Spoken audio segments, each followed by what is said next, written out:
हम लोग PYQ series कर रहे हैं, विभिन्न PCS एग्जाम्स में एवं IAS में भी पूछे जा चुके हैं और आगे आने वाले किसी भी PCS एग्जाम्स एवं जनरल के लिए भी काफ़ी महत्वपूर्ण रहेंगे। और जो टीचर्स के एग्ज़ाम लिए जाते हैं विभिन्न स्टेट में, जैसे BPSC के थ्रू जो टीचर्स का एग्ज़ाम लिया जाता है या फिर अन्य स्टेट में भी जो टीचर के एग्ज़ाम होते हैं, उसके लिए भी काफ़ी महत्वपूर्ण सेशन रहेंगे। इंडियन ज्योग्राफी का पार्ट कर रहे हैं, ठीक है। और जनरल में जैसे रेलवे, SSC, बैंकिंग या फिर BSSC inter level, graduate level, इन सब के लिए भी महत्वपूर्ण सेशन रहेंगे, ठीक है। चलिए स्टार्ट करते हैं। इंडियन ज्योग्राफी का पार्ट कर रहे हैं, जो विभिन्न वर्षों में काफ़ी लंबे समय से पूछे जा रहे हैं, वो सारे क्वेश्चन इसमें है। जो क्वेश्चन पूछ दिए जाते हैं वो रिपीट भी होते रहते हैं, ठीक है, इसलिए करना आवश्यक है, ठीक है। चलिए स्टार्ट करते हैं। गत 25 वर्षों में नलकूप सिंचाई का सर्वाधिक शानदार विकास हुआ है, तो कहाँ पे नलकूप सिंचाई का शानदार विकास हुआ है, सर्वाधिक शानदार विकास हुआ है? तो सरयू पार मैदान में सर्वाधिक विकास हुआ है, ठीक है। गत 25 वर्षों में नलकूप सिंचाई का सर्वाधिक शानदार विकास हुआ है, कहाँ पे? तो सरयू पार मैदान में हुआ है। सी आंसर हो जाएगा, ठीक है, ध्यान रखेंगे। सरयू पार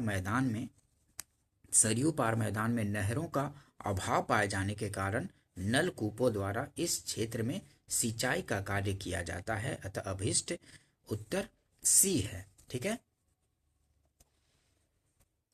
नलकूप सिंचाई का सर्वाधिक शानदार विकास कहाँ हुआ है? तो सरयू पार मैदान में। सरयू पार मैदान में नहरों का अभाव पाए जाने के कारण नलकूपों द्वारा इस क्षेत्र में सिंचाई कार्य किया जाता है, ठीक है, ध्यान रखेंगे। भारत के किस राज्य में सर्वाधिक सिंचाई नलकूपों से होती है? तो सर्वाधिक सिंचाई नलकूपों से कहाँ होती है? तो उत्तर प्रदेश राज्य में होती है, ठीक है। भारत के किस राज्य में सर्वाधिक सिंचाई नलकूपों से होती है? तो उत्तर प्रदेश में होती है, ध्यान रखेंगे। सूचना एवं जनसंपर्क विभाग उत्तर प्रदेश द्वारा प्रकाशित उत्तर प्रदेश 2014 के आंकड़ों के अनुसार उत्तर प्रदेश में विभिन्न साधनों द्वारा शुद्ध सिंचित क्षेत्रफल का प्रतिशत वितरण इस प्रकार है। सबसे ज्यादा कितना? तो 71.5% नलकूप से होता है, ठीक है। सबसे ज्यादा कितना उत्तर प्रदेश में? तो 71.5% नलकूप द्वारा, नहर द्वारा 18.2% और तालाब, झील, पोखर और कुआं द्वारा 9.8% और अन्य साधन द्वारा 0.5%। नलकूपों द्वारा सिंचाई का उत्तर प्रदेश का यह प्रतिशत पूरे देश में सर्वाधिक है, यह ध्यान रखेंगे। उत्तर प्रदेश में नलकूप द्वारा सबसे ज्यादा सिंचाई होता है। नेक्स्ट क्वेश्चन देखते हैं। निम्नलिखित में से कौन सा एक मानचित्र 1, 2, 3, 4 अंकों से दिखाए गए भारत के राज्यों का सिंचाई के लिए उपलब्ध भूतल जल संसाधनों की दृष्टि से अवरोही क्रम में सही अनुक्रम में है? तो जो राज्य ये दर्शाए गए हैं, ठीक है, तो 1, 2, 3, 4 से दर्शाए गए हैं, इसका भूतल जल संसाधनों की दृष्टि से अवरोही क्रम में दर्शाना है, ठीक है। निम्नलिखित में से कौन सा एक मानचित्र 1, 2, 3, 4 अंकों से दिखाए गए भारत के राज्यों का सिंचाई के लिए उपलब्ध भूतल जल संसाधनों की दृष्टि से अवरोही क्रम में सही अनुक्रम है? ठीक है, 1, 2, 3, 3 और 4, ठीक है, तो इनमें अवरोही क्रम में दर्शाना है, तो सी आंसर होगा। सबसे ज्यादा कहाँ? तो सबसे ज्यादा 4 में, उसके बाद 3 में, उसके बाद 1 और इसके बाद 2 में है, ठीक है। सबसे ज्यादा 4 में, उसके बाद 3, उसके बाद 1, उसके बाद 2, ठीक है। सी आंसर होगा 4, 3, 1, 2, ठीक है। प्रश्नगत मानचित्र में दिए गए राज्यों के सिंचाई के लिए उपलब्ध भूतल जल संसाधनों का राज्यवार वितरण इस प्रकार है। उत्तर प्रदेश 4 पर है, ठीक है, जो मानचित्र में था 4 पर 68.95 बिलियन क्यूबिक मीटर प्रति वर्ष। महाराष्ट्र में 3 पर 25.47 बिलियन क्यूबिक मीटर प्रति वर्ष। असम 1 में 21.01 बिलियन क्यूबिक मीटर प्रति वर्ष और पश्चिम बंगाल 2 पर 19.63 बिलियन क्यूबिक मीटर प्रति वर्ष। ठीक है, तो अवरोही क्रम में 4 ये उत्तर प्रदेश, महाराष्ट्र 3 पर, असम 1 पर और पश्चिम बंगाल 2 पर अनुक्रम सही है। देख लीजिए मानचित्र एक बार फिर से, 4 पर उत्तर प्रदेश, उसके बाद महाराष्ट्र वाला, ठीक है, उसके बाद असम और उसके बाद ये पश्चिम बंगाल वाला एरिया, ध्यान रखेंगे। देखिए उत्तर प्रदेश पहले पहले आएगा, उसके बाद महाराष्ट्र, उसके बाद असम, उसके बाद पश्चिम बंगाल। ठीक है, सिंचाई के लिए उपलब्ध जल संसाधनों का राज्यवार वितरण है। नेक्स्ट क्वेश्चन देखते हैं, भारत में माला नहर तंत्र को प्रस्तावित किया था किसने? तो माला नहर तंत्र को प्रस्तावित किसने किया था? तो दिनसा जे दस्तूर ने प्रस्तावित किया था। बी आंसर हो जाएगा। भारत में माला नहर तंत्र को प्रस्तावित किसने किया था? तो दिनसा जे दस्तूर ने, बी आंसर होगा। ठीक है, ध्यान रखेंगे माला नहर तंत्र को। माला नहर तंत्र गारलैंड कैनल सिस्टम को कैप्टन दिनसा जे दस्तूर ने प्रस्तावित किया था। ठीक है, माला नहर तंत्र या गारलैंड कैनाल सिस्टम को कैप्टन दिनसा जे दस्तूर ने प्रस्तावित किया था, जबकि नदी जोड़ने का पहली बार विचार सिंचाई इंजीनियर विश्वेश्वरैया ने दिया था। जबकि नदी जोड़ने का पहली बार विचार किसने दिया था? तो सिंचाई इंजीनियर विश्वेश्वरैया ने दिया था। बाद में KL राव का नाम भी इससे जुड़ गया। तब जल संसाधन मंत्रालय ने इन दोनों नदी जोड़ों एवं माला नहर तंत्र को ही अस्वीकृत कर दिया था। इन दोनों को अस्वीकृत कर दिया था जल संसाधन मंत्रालय ने। ठीक है, नेक्स्ट क्वेश्चन देखते हैं, भारत की सिंचाई क्षमता का सर्वाधिक भाग पूरा होता है किससे? तो भारत की सिंचाई क्षमता का सर्वाधिक भाग पूरा होता है किससे? तो लघु एवं बृहद परियोजनाओं से पूरा होता है। लघु एवं बृहद परियोजनाओं से भारत की सिंचाई क्षमता का सर्वाधिक भाग लघु और बृहद सिंचाई परियोजनाओं से पूरा होता है। ध्यान रखेंगे, बी आंसर हो जाएगा। भारतीय सिंचाई परियोजनाओं को 3 वर्गों में विभक्त किया जा सकता है, लघु सिंचाई परियोजना, मध्यम सिंचाई परियोजना और बृहद सिंचाई परियोजना में। ठीक है, तो लघु सिंचाई परियोजना देखिए, इसके तहत 2000 हेक्टेयर से कम क्षेत्र की सिंचाई होती है। इसमें कुआं, नलकूप, पंप सेट, तालाब, ड्रिप सिंचाई, स्प्रिंकल, एनीकेट आदि शामिल किए जाते हैं। भारत की सिंचाई की लगभग 62% आपूर्ति लघु सिंचाई परियोजनाओं से होती है। ठीक है, और मध्यम सिंचाई परियोजना, इसके तहत 2000 से 10,000 हेक्टेयर तक की क्षेत्र की सिंचाई की जाती है। मध्यम सिंचाई परियोजना में इसमें 2000 से 10,000 हेक्टेयर तक की क्षेत्र की, इसके तहत 2000 से 10,000 हेक्टेयर तक क्षेत्र की सिंचाई की जाती है। और बृहद सिंचाई परियोजना में इसके तहत 10,000 हेक्टेयर से अधिक क्षेत्रों की सिंचाई होती है। बड़ी एवं मध्यम परियोजनाओं से देश की 38% सिंचाई आवश्यकता पूरी होती है। ठीक है, किससे? बड़ी और मध्यम सिंचाई परियोजनाओं से 38% सिंचाई आवश्यकताओं की पूर्ति होती है। ध्यान रखेंगे, यहाँ पे आंसर क्या होगा? भारत की सिंचाई क्षमता का सर्वाधिक भाग किससे पूरा होता है? तो लघु और बृहद परियोजनाओं से। ध्यान रखेंगे, काफी बार पूछे जाते हैं, रिपीट होते रहते हैं क्वेश्चन। नेक्स्ट क्वेश्चन देखते हैं, फरक्का की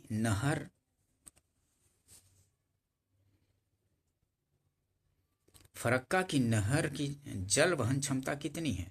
तो फरक्का की नहर की जल वहन क्षमता है कितना? तो 40,000 क्यूसेक है। फरक्का की नहर की जल वहन क्षमता कितनी है? तो 40,000 क्यूसेक है। सी आंसर हो जाएगा। ठीक है, फरक्का नहर की जल वहन क्षमता 40,000 क्यूसेक है। फरक्का बैराज का निर्माण वर्ष 1975 में हुगली नदी में सिल्ट के जमाव को रोकने के उद्देश्य से किया गया था। इस बैराज के दाएं किनारे से निकाली गई नहर द्वारा गंगा नदी के 40,000 क्यूसेक जल का हुगली नदी की ओर मोड़ दिया गया। यही इसकी जल वहन क्षमता होगी। ठीक है,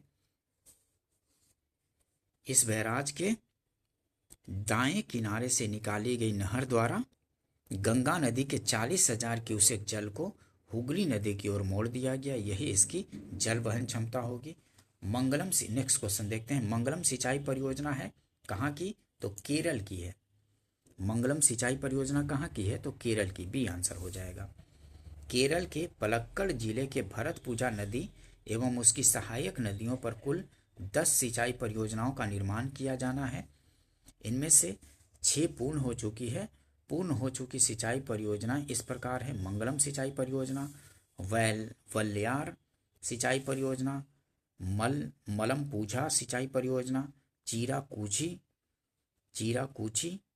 सिंचाई परियोजना, गायत्री मिनकरा चुलियार सिंचाई परियोजना और पोथुंडी सिंचाई परियोजना। ठीक है, नेक्स्ट क्वेश्चन देखते हैं।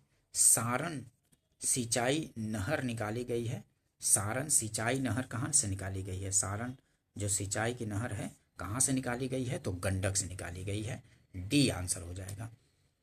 सारण सिंचाई नहर निकाली गई है गंडक से। ध्यान रखेंगे, डी आंसर होगा। गंडक परियोजना के अंतर्गत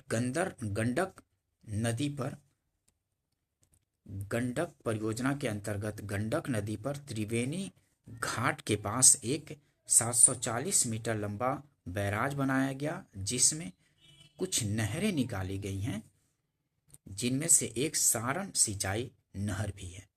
ठीक है, गंडक परियोजना के अंतर्गत गंडक नदी पर त्रिवेणी घाट के पास एक 740 मीटर लंबा बैराज बनाया गया है, जिससे कुछ नहरें निकाली गई हैं, जिनमें से एक सारण सिंचाई नहर भी है। ध्यान रखेंगे। इंदिरा गांधी नहर का उद्गम स्थल क्या है? तो इंदिरा गांधी नहर का उद्गम स्थल जो है हरिके बैराज है। हरिके बैराज। इंदिरा गांधी नहर का उद्गम स्थल कहाँ है? तो हरिके बैराज है। सी आंसर हो जाएगा। ध्यान रखेंगे, इंदिरा गांधी नहर का उद्गम हरिके बैराज के निकट से ब्यास एवं इंदिरा गांधी नहर का उद्गम हरिके बैराज के निकट से ब्यास एवं सतलज नदी के संगम से होता है। मुख्य नहर की लंबाई कितनी है?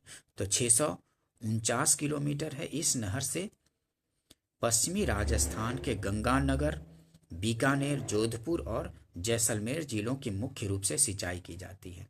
ये जो इंदिरा गांधी नहर है, इससे कहाँ सिंचाई की जाती है? तो पश्चिमी राजस्थान के गंगानगर, बीकानेर, जोधपुर और जैसलमेर जिलों में मुख्य रूप से सिंचाई की जाती है। ध्यान रखेंगे। कहाँ से निकाली जाती है इंदिरा गांधी नहर? तो हरिके बैराज के पास से निकाली जाती है। ध्यान रखेंगे।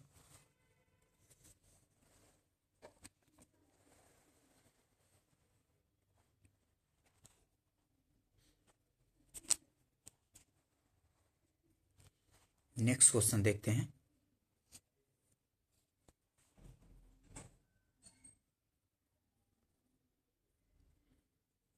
हरिके बैराज इंदिरा गांधी नहर का प्रमुख जल स्रोत निम्न में से किन नदियों के संगम पर है?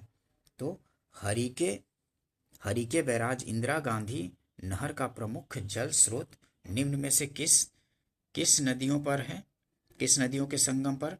तो ब्यास और सतलज के संगम पर है। ठीक है, ब्यास और सतलज के संगम पर है। डी आंसर हो जाएगा। हरिके बैराज इंदिरा गांधी नहर का प्रमुख जल स्रोत निम्न में से किन नदियों के संगम पर है? तो ब्यास और सतलज के संगम पर है। डी आंसर होगा। ठीक है, नेक्स्ट क्वेश्चन देखते हैं। राजस्थान इंदिरा नहर कहाँ से निकलती है? तो राजस्थान इंदिरा नहर कहाँ से निकलती है? तो सतलज और ब्यास के संगम से निकलती है ना, तो सतलज और ब्यास दोनों हो जाएगा। ठीक है, इंदिरा नहर कहाँ से? तो ब्यास और सतलज के संगम से होता है इसका, तो दोनों आंसर होगा बी और सी दोनों हो सके। ठीक है, बी और सी दोनों होगा। ठीक है, तो यहाँ पे बी और सी दोनों में, तो यहाँ पे स्टार बना दीजिए, दोनों हो सकता है।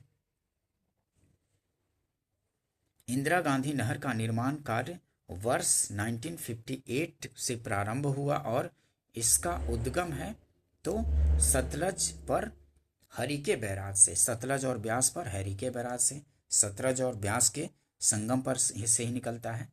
ठीक है, इंदिरा गांधी नहर का निर्माण कार्य 1958 से प्रारंभ हुआ और इसका उद्गम कहाँ है? सो सतलज नदी पर हरिके बैराज से, सतलज और ब्यास के संगम के पास हरिके बांस बैराज से निकलता है। ध्यान रखेंगे, डी आंसर हो जाएगा। इंदिरा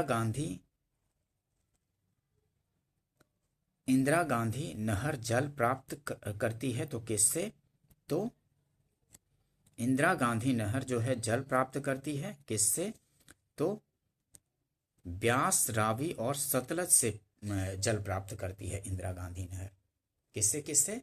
तो इंदिरा गांधी नहर जो है ब्यास, रावी और सतलज नदी से जल प्राप्त करती है। 1, 3 और 4 हो जाएगा, डी आंसर हो जाएगा। ध्यान रखेंगे, इंदिरा गांधी नहर जो है जल प्राप्त करती है किससे? तो ब्यास, रावी और सतलज नदी से, डी आंसर होगा। नेक्स्ट एक्सप्लेनेशन देखिए, इंदिरा गांधी नहर सतलज, ब्यास और रावी नदी के जल से जल प्राप्त करती है। इंदिरा गांधी नहर जो है सतलज, ब्यास और रावी नदी से जल प्राप्त करती है। नेक्स्ट क्वेश्चन देखते हैं, निम्नलिखित नदी परियोजनाओं में से कौन ब्यास नदी के पोंग बांध के जल का उपयोग करता है? निम्नलिखित नदी परियोजनाओं में से कौन ब्यास नदी के पोंग बांध के जल का उपयोग करता है? तो इंदिरा गांधी नहर परियोजना ही ब्यास नदी के पोंग बांध के जल का उपयोग करता है। निम्नलिखित नदी परियोजनाओं में से कौन ब्यास नदी के पोंग बांध के जल का उपयोग करता है? तो इंदिरा गांधी नहर परियोजना ही है, ए आंसर हो जाएगा। ठीक है, ध्यान रखेंगे। नेक्स्ट क्वेश्चन करते हैं,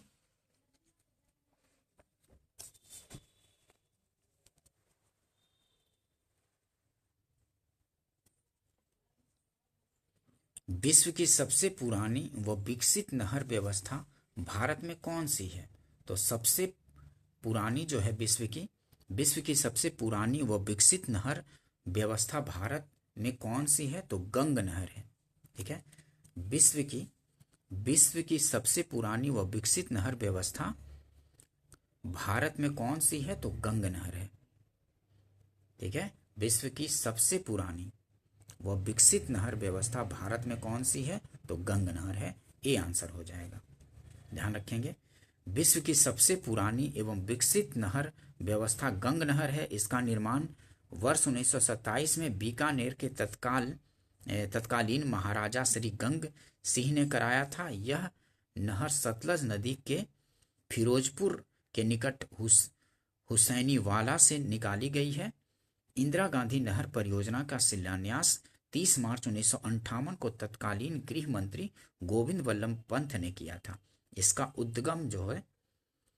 इसका उद्गम पंजाब में सतलज और ब्यास नदियों के संगम पर स्थित हरिके बैराज है। यह विश्व की सबसे बड़ी नहर परियोजना है जिसकी लंबाई 649 किलोमीटर है। नेक्स्ट क्वेश्चन देखते हैं, गंग नहर जो सबसे पुरानी नहरों में से है का निर्माण गंग सिंह जी ने कराया था। कब कराया था? तो 1927 में कराया था। गंग नहर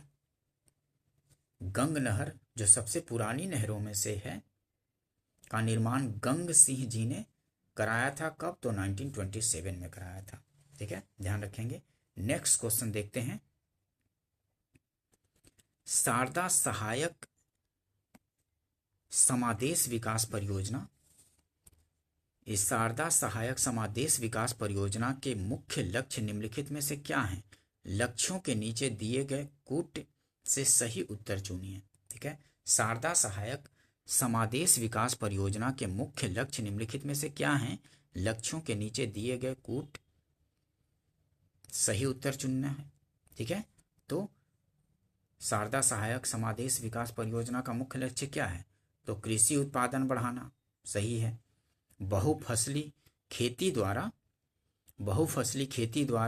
भूमि उपयोग के प्रारूप को बदलना, बहुफसली खेती द्वारा भूमि उपयोग के प्रारूप को बदलना, ये भी सही है। और भू प्रबंधन का सुधार, तो ये भी सही है। तो 1 2 3 तीनों सही, तो सभी सही हो जाएगा।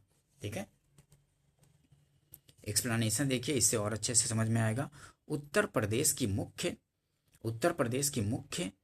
बृहद एवं मध्यम सिंचाई परियोजनाओं तथा नहर प्रणालियों में सृजित सिंचन क्षमता का वैज्ञानिक ढंग से शीघ्र एवं अधिकतम उपयोग करके बहुफसली खेती और भू प्रबंधन के सुधार के माध्यम से कृषि उत्पादन एवं उत्पादकता में वृद्धि करके क्षेत्र का समन्वित विकास करने के उद्देश्य से 3 समादेश क्षेत्र विकास परियोजनाओं, पहला शारदा सहायक, दूसरा रामगंगा, तीसरा गंडक का सृजन 1973-74 में किया गया था। इस प्रकार प्रश्न में दिए गए तीनों कथन सही हैं। नेक्स्ट क्वेश्चन देखते हैं। निम्नलिखित कथनों में से कौन सा एक सत्य नहीं है? तो इनमें से सत्य कौन सा नहीं है? तो घग्गर के जल का इंदिरा गांधी नहर में उपयोग किया जाता है। तो घग्गर के जल का इंदिरा गांधी में नहीं किया जाता है, किसका किया जाता है? तो सतलज, ब्यास और रावी का उपयोग किया जाता है ना इंदिरा गांधी नहर में। ठीक है, घग्गर का नहीं। तो ये गलत हो गया। नर्मदा अमरकंटक क्षेत्र से निकलती है, ये तो सही है। और निजाम सागर मंजीरा नदी पर स्थित है। निजाम सागर मांजीरा नदी पर स्थित है, सही है। पेन गंगा गोदावरी की सहायक नदी है, तो ये भी सही है, लेकिन ए गलत है। ठीक है, ये बी सी डी सही है, ए गलत है, तो ए ही आंसर हो जाएगा, क्योंकि गलत ही पूछ रहा था। देखिए एक्सप्लेनेशन, इससे और याद हो जाएगा। इंदिरा गांधी नहर में घग्गर नदी के जल का उपयोग नहीं किया जाता है, ये गलत है। नर्मदा नदी का उद्गम अमरकंटक के पश्चिम भाग से होता है। यह विंध्याचल और सतपुड़ा श्रेणियों के मध्य भ्रंश घाटी में प्रवाहित होती है एवं अरब सागर में गिरती है, अतः बी सही है। निजाम सागर बांध का निर्माण गोदावरी की सहायक मांजीरा नदी पर आंध्र प्रदेश के निजामाबाद जिले में किया गया है, सी सही है। और गोदावरी नदी की प्रमुख सहायक नदियां कौन कौन सी है? तो गोदावरी नदी की प्रमुख सहायक नदियां देख लीजिए, मांजीरा, पेनगंगा, वेनगंगा, वर्धा, प्राणहिता, इंद्रावती, सबरी और ताल आदि जो है गोदावरी की प्रमुख सहायक नदियां हैं। कौन कौन सी देख लीजिए एक बार फिर से। गोदावरी की प्रमुख सहायक नदियां, क्योंकि पूछे जाते हैं, ऐसे भी अलग से भी पूछे जा सकते हैं। मांजीरा, पेनगंगा, वेनगंगा, वर्धा, प्राणहिता, इंद्रावती, सबरी और ताल, ये सब गोदावरी की प्रमुख सहायक नदियां हैं। नेक्स्ट क्वेश्चन देखते हैं। निचली गंगा नहर का उद्गम स्थल गंगा पर है, कहाँ? तो नरौरा में। निचली गंगा नहर का उद्गम स्थल गंगा पर है, नरौरा में, बी आंसर हो जाएगा। ठीक है, निचली गंगा नहर का उद्गम स्थल नरौरा बुलंदशहर में है। इसका निर्माण कार्य 1878 ईस्वी में पूरा किया गया था। मुख्य नहर की लंबाई 100 किलोमीटर है। हरियाली एक नदी योजना है, हरियाली एक नई योजना है। ठीक है, कहाँ? हरियाली एक नई योजना है, किस प्रकार की? तो बंजर भूमि के विकास के लिए है हरियाली। हरियाली एक नई योजना है, किस प्रकार की? तो बंजर भूमि के विकास के लिए, बी आंसर हो जाएगा। ठीक है, ध्यान रखेंगे। नेक्स्ट क्वेश्चन देखते हैं। हरियाली योजना संबंधित है, तो किससे संबंधित है हरियाली योजना? तो फसल प्रबंधन से संबंधित है। हरियाली योजना संबंधित है फसल प्रबंधन से, ध्यान रखेंगे, नहीं, जल प्रबंधन से। ठीक है, हरियाली योजना संबंधित है किससे? तो जल प्रबंधन से संबंधित है। डी आंसर हो जाएगा, हरियाली योजना जल प्रबंधन से संबंधित है। नेक्स्ट क्वेश्चन देखते हैं। एकीकृत जल संभर विकास कार्यक्रम को क्रियान्वित करने के क्या लाभ हैं? तो एकीकृत जल संभर विकास कार्यक्रम को कार्यान्वित करने के क्या लाभ हैं? एकीकृत जल संभर विकास कार्यक्रम को क्रियान्वित करने के क्या लाभ हैं? तो इनमें से क्या लाभ हो जाएंगे? मृदा से बह जाने की रोकथाम, मृदा के बह जाने से रोकथाम, ये सही है। देश की बारहमासी नदियों को मौसमी नदियों से जोड़ना, ये नहीं है। देश की बारहमासी नदियों को मौसमी नदियों से जोड़ना, ये नहीं। वर्षा जल संग्रहण तथा भौम जल स्तर का पुनर्भरण, वर्षा जल संग्रहण तथा भौम जल स्तर का पुनर्भरण, ये सही है। और प्राकृतिक वनस्पतियों का पुनर्जनन, प्राकृतिक वनस्पतियों का पुनर्जनन, तो ये भी सही है। ये नहीं है, दूसरा वाला गलत हो जाएगा। 1, 3 और 4 सही है, तो सी आंसर हो जाएगा। 1, 3 और 4 सही।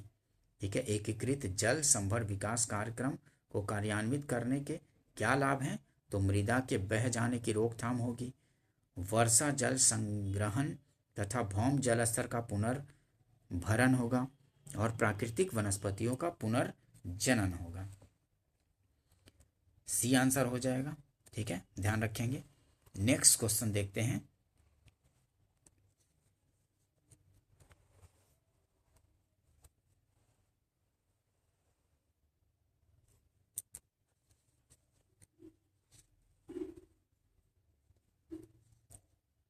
ये निम्नलिखित युग्मों पर विचार कीजिए, कार्यक्रम, परियोजना और मंत्रालय। तो उपयुक्त में से कौन से सही सुमेलित हैं देखना है। इनमें से कौन सही सुमेलित हैं? सूखा प्रबंध क्षेत्र कार्यक्रम कृषि मंत्रालय, गलत।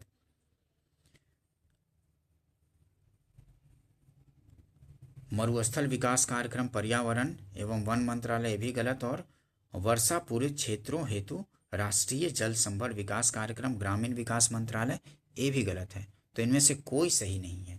ठीक है, देखते हैं, एक्सप्लेनेशन से पता चलेगा। इनमें से कोई सही नहीं है, तो डी आंसर हो जाएगा। ठीक है, कोई सही नहीं है, कोई सुमेलित नहीं था। ठीक है, देखिए एक्सप्लेनेशन से पता चलेगा। सूखा प्रबंध क्षेत्र कार्यक्रम सूखा प्रबंध क्षेत्र कार्यक्रम किसका है? तो सूखा प्रबंध क्षेत्र कार्यक्रम है मरुस्थल विकास कार्यक्रम का था, जबकि बोल रहा था कृषि मंत्रालय में मैं सामने था, तो ये गलत हो गया। और इंटीग्रेटेड वेटलैंड डेवलपमेंट प्रोग्राम तीनों ही भूमि संसाधन विभाग द्वारा चलाए जा रहे प्रोग्राम हैं। ठीक है, जिन्हें फरवरी 2009 से एक परिवर्तित कार्यक्रम इंटीग्रेटेड वाटरशेड मैनेजमेंट प्रोग्राम के अंतर्गत कार्यान्वित किया जा रहा है। भूमि संसाधन विभाग ग्रामीण विकास मंत्रालय का एक विभाग है। वर्षा पूरित क्षेत्रों हेतु राष्ट्रीय जल संभर विकास परियोजना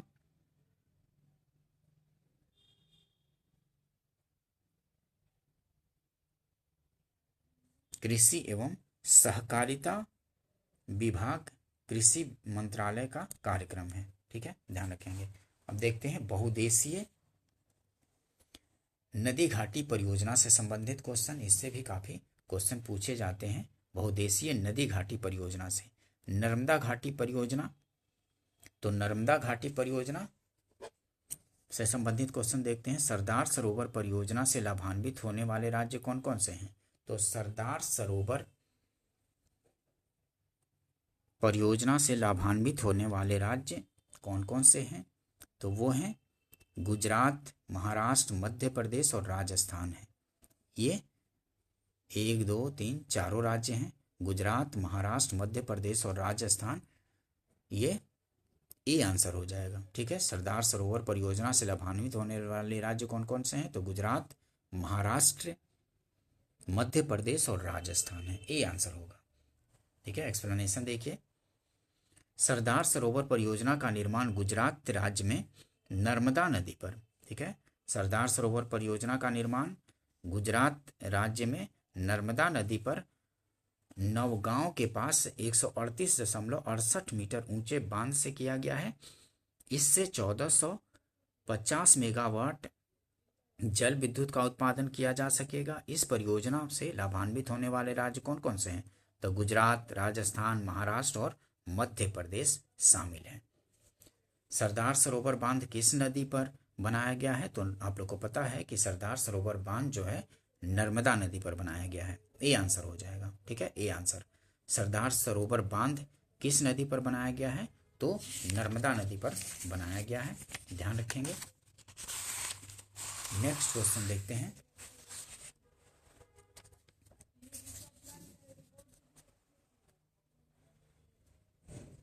निम्नलिखित में से कौन सी नदी सरदार सरोवर परियोजना से संबंधित है? तो सरदार सरोवर परियोजना से कौन सी नदी संबंधित है? तो नर्मदा नदी संबंधित है। ठीक है, सरदार सरोवर, निम्नलिखित में से कौन सी नदी सरदार सरोवर परियोजना से संबंधित है? तो नर्मदा नदी है। ए आंसर हो जाएगा। ठीक है, नर्मदा नदी सरदार सरोवर परियोजना से संबंधित है। सरदार सरोवर से सर्वाधिक लाभ मिलता है, किसको मिलता है? तो गुजरात को मिलता है। ठीक है, सरदार सरोवर जो परियोजना है नर्मदा नदी पर बना, इससे सर्वाधिक लाभ किसको मिलता है? तो गुजरात राज्य को मिलता है। ए आंसर होगा, ध्यान रखेंगे।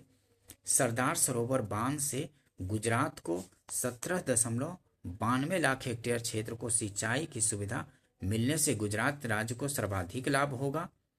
यद्यपि कि परियोजना से उत्पादित विद्युत से में से सर्वाधिक 57% विद्युत की आपूर्ति मध्य प्रदेश को की जाएगी। विद्युत आपूर्ति सबसे ज्यादा मध्य प्रदेश को, लेकिन सिंचाई परियोजना सबसे ज्यादा गुजरात में। ठीक है, ध्यान रखेंगे। निम्नलिखित में से कौन सरदार सरोवर परियोजना के विरोध में है? तो सरदार सरोवर परियोजना के विरोध में कौन है? तो मेघा पाटेकर थे। ठीक है, मेघा पाटेकर। डी आंसर हो जाएगा। सरदार सरोवर परियोजना का विरोध करने के उद्देश्य से ही फरवरी 1986 में समाज विज्ञानी मेधा पाटकर ने मध्य प्रदेश के धुलिया जिले में धारंग राष्ट्र समिति की स्थापना की थी। वर्ष 1989 में अनेक स्थानीय संगठनों के विलय के साथ इसी संगठन का नामकरण नर्मदा बचाओ आंदोलन किया गया। ठीक है, डी आंसर हो जाएगा, मेधा पाटकर। नेक्स्ट क्वेश्चन देखते हैं। निम्न में से कौन सा बांध नर्मदा नदी पर है? तो नर्मदा नदी पर कौन सा बांध है? तो बाण सागर बांध जो है नर्मदा नदी पर है। डी आंसर हो जाएगा। ठीक है, बाण सागर बांध नर्मदा नदी पर है।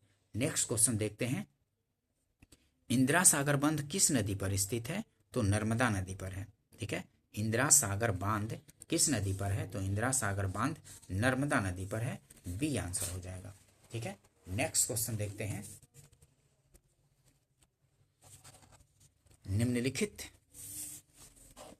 निम्नलिखित जलाशयों में से किस एक में मध्य प्रदेश का हरसूद कस्बा जलमग्न हुआ?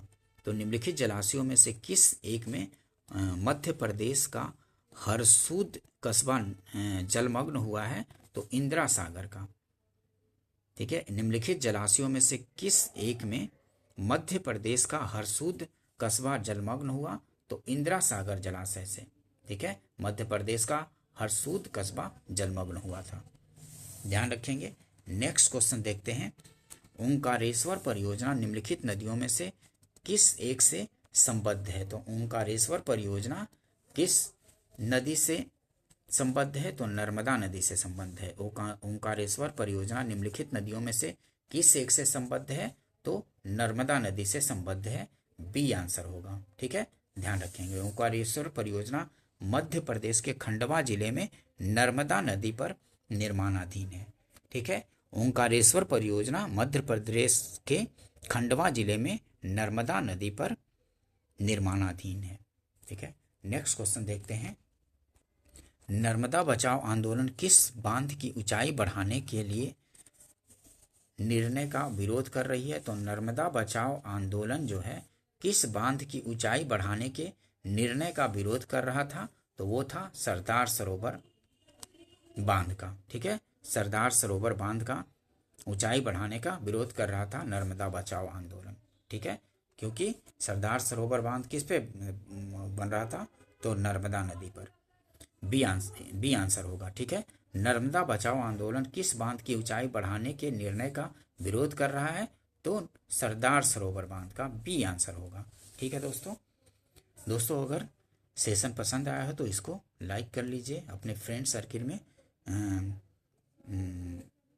शेयर भी कर दीजिए और सब्सक्राइब कर लीजिए, ताकि इस तरह के और भी सब्जेक्ट का उपयोगी वीडियो लाऊं तो आपके पास नोटिफिकेशन आ जाए और आप अपनी तैयारी में इसका उपयोग कर सकें। ठीक है दोस्तों, मिलते हैं नेक्स्ट वीडियो में। वीडियो देखने के लिए थैंक यू दोस्तों।